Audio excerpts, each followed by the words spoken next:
Hello, this is a NewsNation Prime Extra. I'm Marnie Hughes, and tonight we're going to be digging into one of our missing cases that we feature each Wednesday night here on NewsNation Prime. If you're joining us on Facebook or on YouTube, we appreciate you tuning in tonight.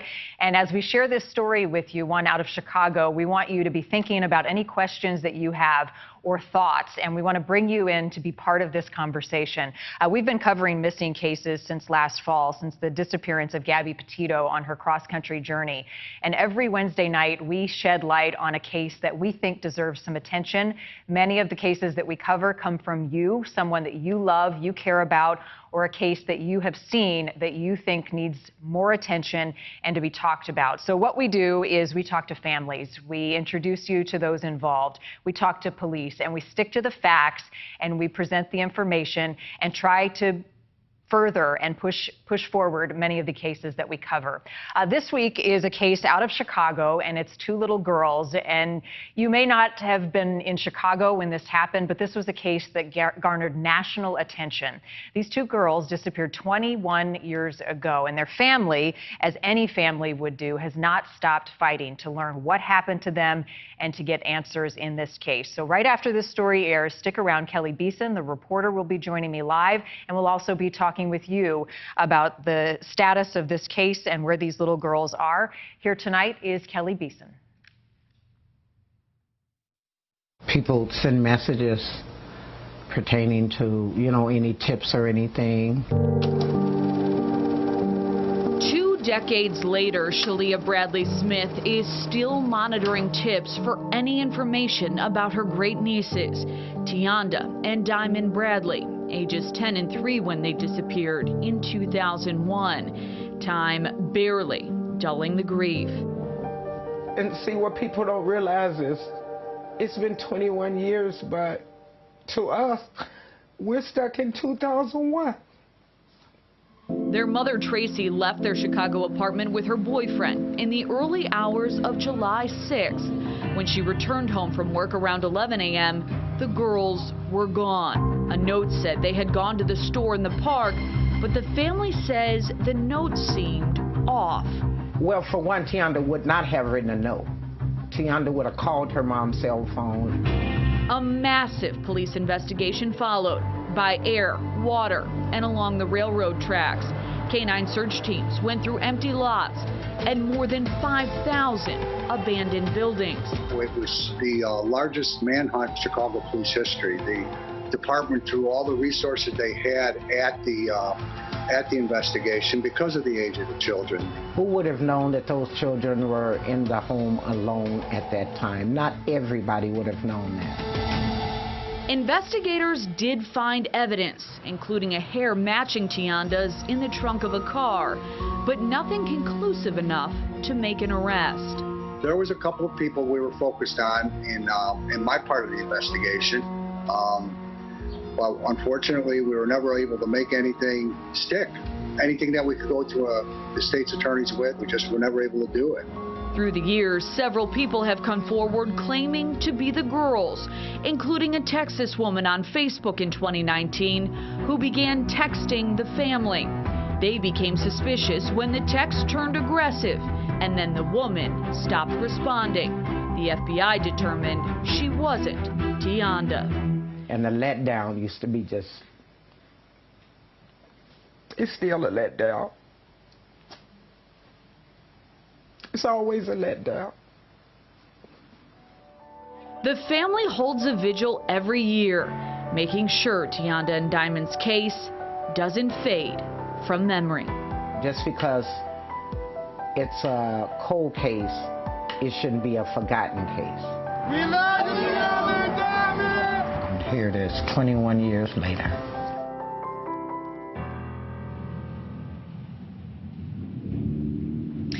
Now, Chicago police say that this is still an open investigation. They say there are no new leads in this case. However, just last week, a woman did come forward saying she may be Diamond. She was adopted at a very young age, and so the family has put her in contact with police to potentially verify any familial connection there, Marnie. Kelly, there are so many questions about this, and as people join us on Facebook and YouTube, we're already hearing from folks who say, I remember this case from 21 years ago. It captured national attention.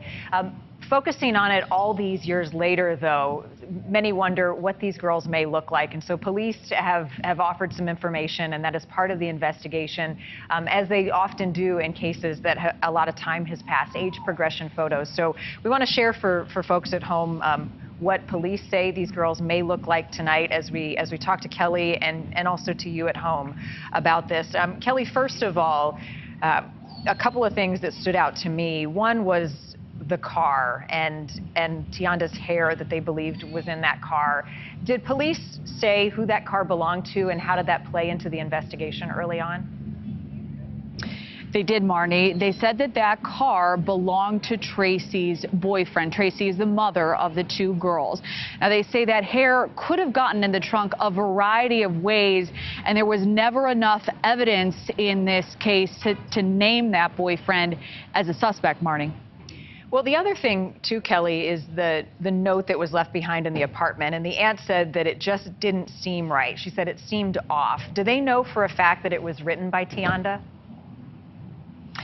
You know, that note, and since it's been 21 years, that note was turned over to police almost immediately, from what I heard from family. And basically what the mother and what family members have said is that the contents of the note made it seem like it was coerced, that it wasn't in her daughter's voice. And so that was the biggest concern, I think, for family members there. We don't know exactly what that note said. We know that it said things to the effect of that the girls were going to go to a store in a nearby park, sort of a note to seemingly say, don't worry. However, again, the mother doubling down on the fact that that was not her daughter's voice, and she believes that something was off about that correspondence. Right. Parents just know, mother's intuition, you know that something's off. We're getting some questions from people online, Kelly, on YouTube and Facebook. Michael asks, who is still looking for these girls, and is it Chicago police? Obviously, the family has not given up. The family has not given up. In fact, they do a vigil every year. We mentioned that briefly in the piece. Every July, they release balloons. They are trying to keep this case in the public sphere. They're really, really hopeful, Marnie, that there'll be witnesses that come forward that can create a break in this case, give more information that can jumpstart police on some leads. They say somebody must have seen these girls leave the apartment, and that's who they're really looking for. So by putting the names and the faces out there, they're really hoping that this information jogs memories tonight and in the days ahead. Right. Any little piece of information, even all these years later, could be the one clue that investigators are looking for. Kelly, another viewer on YouTube is asking, could the mom and the boyfriend be questioned again? Have police said anything about circling back with family members and trying to uncover even more clues? You know, they didn't speak about that directly. However, we do know that the family was questioned immediately, and they were also released. And no one in the family was named as suspects in the case. So moving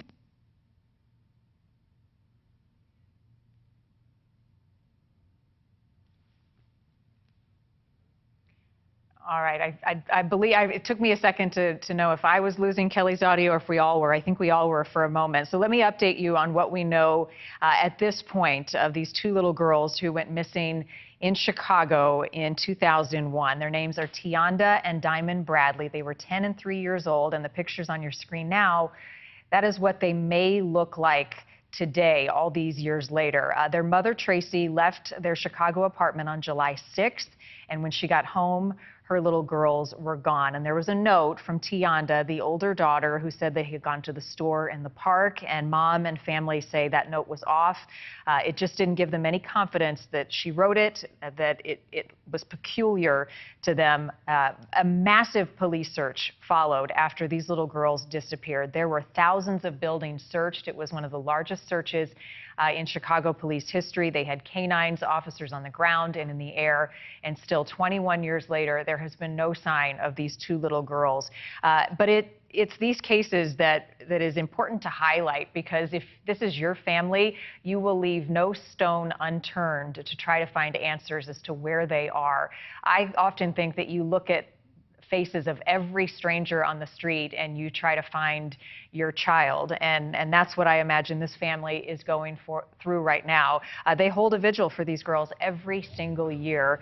Kelly Beeson has been on this story, and Kelly, it captured so much national attention then. The hope is that by covering it tonight on Prime and through social media, that there's somebody out there that it sparks just a glimmer of information that they can pass along to police. I'm curious, do family members have any theories about what may have happened to the little girls 2 decades ago?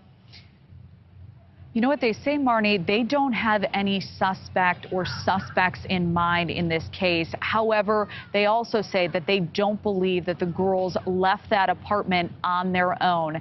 And so that's where the questions lie. Who did these little girls leave with? Why did they leave? And those are the questions that they've been looking to answer for over 2 decades. Again, they truly believe that anyone who saw those girls leave the apartment may be able to provide police with just that nugget of information that gives them a sense of where they were heading or what they were doing or who they were with that could potentially create a break in this case, Marnie. Yep, and people again commenting online. Kelly Brenda says something doesn't add up. I agree with her there. There's a lot that doesn't add up. Kids just don't go missing. There's something wrong here, and 20 years later, the family is not giving up. All this time has passed. Are police getting any tips, or are they hoping that stories like this generates some interest from the public? You know, really both, Marnie. They have been receiving tips for years, and I think those photos, as you mentioned earlier in this segment, being circulated publicly have truly helped with that effort. Again, there have been at least 4, potentially 5 people come forward saying that they may be the little girls in this case. That's an emotional roller coaster for family members, and police are not giving up. This was one of the biggest searches in the Chicagoland area. So many questions still remain, and so tonight we're trying to shed a light on this once again. This is the hope from family, is that people will take a moment, take a look at their screen, if they were in that area at the time, if they know about this case, to really just think if there's anything they can report to police that would be helpful. Police have followed up on hundreds, if not thousands, of leads at this point. Witnesses have come forward and they have tracked all of that information down, but unfortunately up to this point we're still left with very few answers. Right, so to jog people's memory, if you were in the Chicago area, 2001, it was July 6th when these 2 little girls went missing. Think about what was going on at that time. And the other question, that remains, Kelly, is, now we look at digital evidence, a digital trail to try to piece together what may have happened. Kids have cell phones. But it was 2001 when Tionda, the 10-year-old, disappeared, and her 3-year-old sister, Diamond.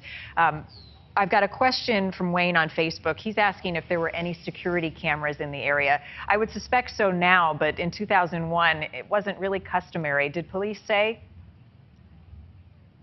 You know, it is such a different time, and I'm really happy that you mentioned that, Marnie, because while people did have cell phones at that time, not those data tracking devices. There just weren't as many surveillance cameras, weren't as prevalent as they are today, especially now how we have them on almost every residential home. And so the information there is very limited. Again, the girls mentioning that they went to the store. We have not uncovered any surveillance video that does in fact confirm those activities, and police have not shared that information with us either. So again, so many technological gaps in this story, and we're really not used to in missing person cases these days. There is typically digital evidence to lean on.